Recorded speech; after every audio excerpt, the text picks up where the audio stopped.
राष्ट्रीय मुद्दों को उत्तर प्रदेश के चुनावों में उतार रही है। इसका संदेश और संकेत साफ साफ समझा जा सकता है। सीधे प्रधानमंत्री मोदी की ओर से अब तक का सबसे बड़ा हमला समाजवादी पार्टी पर किया गया। हालांकि कांग्रेस पार्टी को लेकर भी उनकी ओर से तमाम, लेकिन कांग्रेस को बड़ा प्लेयर बीजेपी मानती नहीं है, इसलिए सीधा हमला समाजवादी पार्टी पर, और ये कहते हुए साइकिल का आतंकी कनेक्शन उन्होंने जोड़ दिया। लेकिन इसके पीछे क्या नजर आता है? क्या मोदी बनाम अखिलेश की लड़ाई करवाना चाहती है उत्तर प्रदेश में भारतीय जनता पार्टी? और इस तरीके से योगी आदित्यनाथ के खिलाफ अगर सत्ता विरोधी लहर है तो उसको कम करने की ये कोशिश है, या फिर आपको भी लगता है कि साइकिल का कुछ कनेक्शन है? सुरेंद्र राजपूत जी। चित्रा जी, मैं आपको प्रणाम करूंगा। आपने बिटवीन द लाइन सारा कुछ कह दिया और इस बात आपके एनालिसिस के लिए आपका धन्यवाद। सच बात यह है कि भारतीय जनता पार्टी हताश हो गई है, निराश हो गई है, और भारतीय जनता पार्टी चूंकि अब मुद्दों पर बात नहीं कर पा रही है, विकास पर बात नहीं कर पा रही है, भारतीय जनता पार्टी महिला सुरक्षा पर बात नहीं कर पा रही, देश की सुरक्षा पर बात नहीं कर पा रही है। इन्होंने गन्ने से जिन्ना को निकालने की कोशिश की थी। हमने चीन की बात करी, सीमाओं के विवाद की बात करी, तो ये लोग चुप हो गए। अब आखिरी में आकर के इनके पास एक आतंक और आतंकवादी का हथियार बचा, वो भोथरा हो गया है।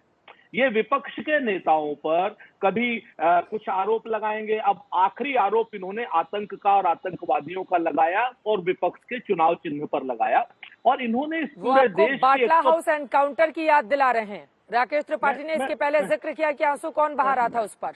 मैं उस पर भी बता रहा हूं आपसे। कांग्रेस पार्टी को जो लोग याद दिलाने की और झूठ और छल कपट और प्रपंच करने की बात करते हैं, उनको याद रखना चाहिए कि आतंकवादियों को कंधार तक अपने दामाद की तरीके से छोड़ के आए थे। ये लोग $90 लाख भी साथ में दिए थे। लाल कृष्ण अडवाणी जी से भी पूछ ले, भी जिंदा है। जसवंत सिंह जी तो मर गए और अटल बिहारी वाजपेयी जी भी मर गए।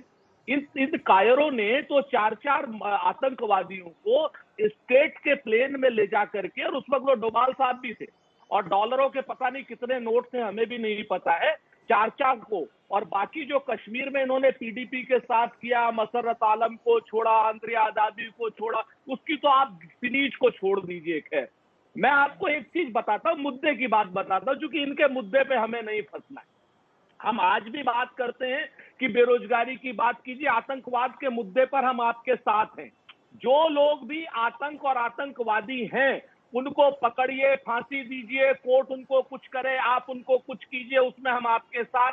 लेकिन आप इस बात को लेकर के नीचे से राकेश त्रिपाठी से लेकर के और नरेंद्र मोदी जी तक अब्बा डब्बा जब्बा मत कीजिए, ना हम करने देंगे और ना ही हम आपके इस जाल में फंसेंगे। हम तो उत्तर प्रदेश की राकेश जी इसका जवाब देंगे। धर्मेंद्र चौधरी, मैं फौरन आपके पास भी आऊंगी, लेकिन ठीक है, किसान क्यों मर ठीक रहा है राजपूत साहब, लेकिन अब जो नहीं है, क्यों नहीं मिल रही अब जो इस दुनिया में नहीं है, या फिर आपने एक बड़े नेता का जिक्र करते हुए ये कहा कि वो जिंदा हैं, सर ईश्वर उनको लंबी उम्र दे, कम से कम इस तरह की भाषा से हमें बचना चाहिए, मुझे लगता है सुरेंद्र राजपूत जी। लेकिन आपने चूंकि कंधार अपहरण कांड का जिक्र किया और ये कहा कि आतंकवादियों को छोड़ने का काम किसकी ओर से किया गया था, इस पर जवाब दे दीजिए राकेश जी, इसके बाद मैं फौरन धर्मवीर जी आपके पास आऊंगी। देखिए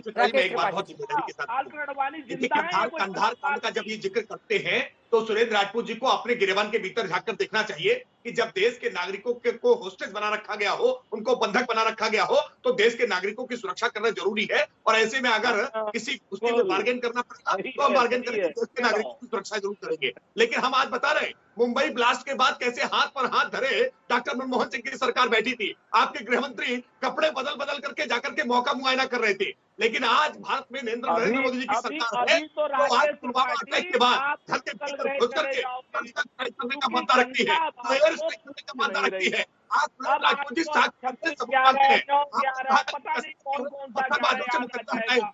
अरे मेरे कश्मीर की खबरें अब पत्थरबाजी के नहीं हो रही है। 370 जो चौक कर गए थे ना पंडित नेहरू के जमाने से, तो इंदिरा गांधी चलती है बहुत बलिदान के साथ हमने कहा था कि जो कश्मीर हमारा है वो सारे का सारा है। कश्मीर के लिए बलिदान कर दिया श्यामा मुखर्जी जी ने, और आज कश्मीर को वास्तविक आजादी देने का काम नरेंद्र मोदी जी की सरकार ने दिया। जब अनुच्छेद 370 हटाया हमने।